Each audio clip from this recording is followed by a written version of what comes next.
Lancé ce jour l'opération d'identification de toutes les églises, confessions religieuses, communautés, de toutes les mosquées, mais ainsi que tous les imams, tous les pasteurs, les évêques, bref, tous les ministres des cultes.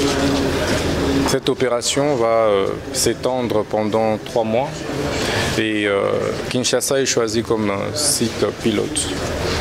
Nous allons, à l'issue de cette opération, évidemment publier la liste de toutes les églises, de toutes les mosquées, de toutes les paroisses, ainsi que de tous les ministres des cultes sur les sites du ministère de la Justice.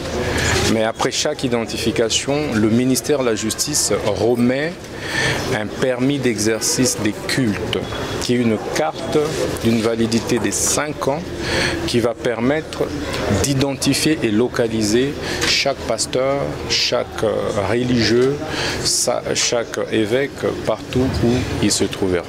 L'opération d'identification des églises, des confessions religieuses, des imams, des pasteurs, des évêques, consiste en réalité à assainir les secteurs des cultes en République démocratique du Congo. Aujourd'hui, tout le monde se réveille et se fait appeler pasteur. Aujourd'hui, tout le monde se réveille, crée sa mosquée, crée son église, sans respecter toutes les normes qui sont exigées par notre cadre légal. C'est pourquoi il est nécessaire plus que jamais que nous puissions identifier, savoir qui fait quoi, qui est appelé à être appelé, qui est appelé à exercer évidemment les cultes, qui est appelé à ouvrir une église, qui est appelé à ouvrir une mosquée, et quelles sont les conditions pour ouvrir, qui en réalité fait quoi au niveau des cultes et associations démocratiques du Congo. Savez-vous qu'il y a plusieurs mosquées qui sont ouvertes dans notre pays, mais sans aucune identification. Tout étranger qui parle arabe peut ouvrir sa mosquée sans dépendre de qui que ce soit dans notre pays.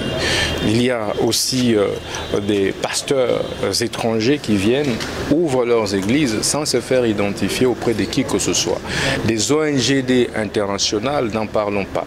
Il y en a qui arrivent dans notre pays, qui s'installent comme bon leur semble, sans se faire identifier auprès d'aucun service que ce soit. Alors qu'en réalité, à travers elles passent beaucoup de fonds vautours qui vont financer des rébellions, qui vont faire financer des mouvements insurrectionnels à travers le pays. Nous disons non. Nous devons mettre fin à tout ça. Toutes les ONG internationales qui veulent venir s'installer un peu au quartier du Congo, y compris leurs animateurs, ils doivent passer par le ministère de la Justice, se faire identifier et savoir exactement ce qu'elles sont appelées à faire en République démocratique du Congo. Merci.